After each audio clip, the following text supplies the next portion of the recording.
نبی پاک صلی اللہ تعالیٰ علیہ وسلم ایک دن تشریف فرما تھے اور ایک شخص دعا مانگ رہا تھا. ہی واز سپلیکیٹنگ ٹو اللہ. وہ نماز پڑھ رہا تھا شخص، اور نماز پڑھنے کے بعد دعا مانگ رہا تھا. اب یہ جب ہم دعا مانگتے ہیں تو یہ ایک بڑی مفصل اور بڑی زبردست دعا مانگنے کا ادب اور طریقہ بیان کیا گیا. اسے دعا اس طرح مانگی: اللہم انی اسألوک بأن لک الحمد. I ask you Allah because you deserve all the praise. اے اللہ میں تجھ سے مانگتا ہوں کیونکہ ساری حمد تیرے لیے. لا الہ الا انت، تیرے سوا کوئی معبود نہیں. المنان، تو ہی احسان کرنے والا ہے. constant favors are from your side.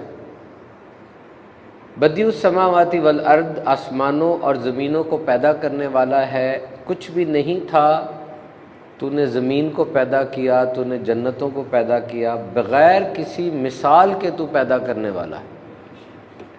یا ذل جلال والاکرام، اے جلال اور عطا کرنے والے. یا حی یا قیوم، اے زندہ اور دوسروں کو قائم رکھنے والے. Now if you are going to name out and you scrutiny the entire prayer، تو اس کے اندر 7 نام صفاتی اللہ کے اس بندے نے لیے. منان، بدیع السماوات والارض، یا ذل جلال والاکرام، یا حی یا قیوم. 7 صفاتی نام لیے. and this is the opening of that prayer. یہ اس نے آغاز میں 7 نام لیے کہ وہ کمیونیکیشن اپنی کھولنے لگا ہے، شروع کرنے لگا کلام، تو اس نے 7 نام لیے. This was to open the conversation with Allah. تو نبی پاک صلی اللہ تعالیٰ علیہ وسلم نے ارشاد فرمایا، اس نے اللہ سے عظیم ناموں کے حوالے سے دعا مانگی ہے. جب اس حوالے سے دعا مانگی جائے تو وہ قبول فرماتا ہے، اور جو سوال کیا جائے وہ عطا فرماتا ہے. تو we must have a strong liaison with Allah.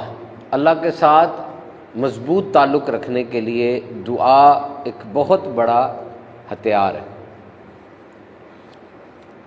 اور جب انسان اللہ تعالیٰ سے مضبوط تعلق رکھتا ہے تو اللہ کی رحمت وہ اللہ کی طرف دوڑ کر آتی ہے.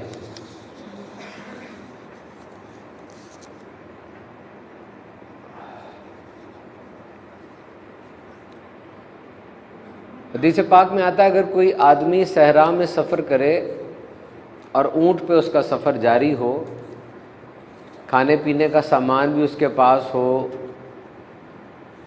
اور وہ تھک جائے، پیسے بھی اونٹ پر ہیں، کھانے پینے کا سامان بھی اونٹ پر ہے، اور وہ تھک گیا، ایک جگہ پہ درخت کے ساتھ وہ بیٹھ گیا اور اس نے نکیل اپنی درخت میں ڈال دی.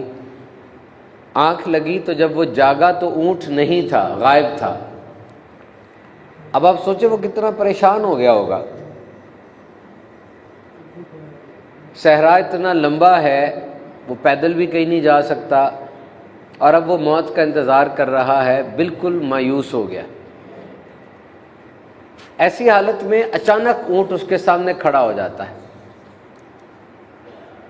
اسے کتنی خوشی ہوگی کہ اس کو زندگی کی امید دوبارہ سے مل گئی. دس از اے رے آف ہوپ فار ہم.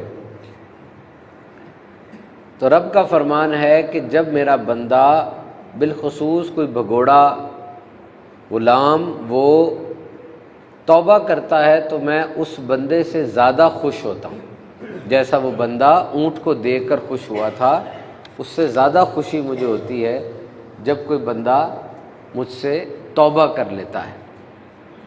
نبی پاک صلی اللہ تعالیٰ علیہ وسلم نے ارشاد فرمایا کہ بندے کو بھی پیدا کرنے سے پہلے رب تعالیٰ نے جو تحریر سب سے پہلے لکھی وہ یہ تھی کہ میری رحمت میرے غضب پر حاوی ہے.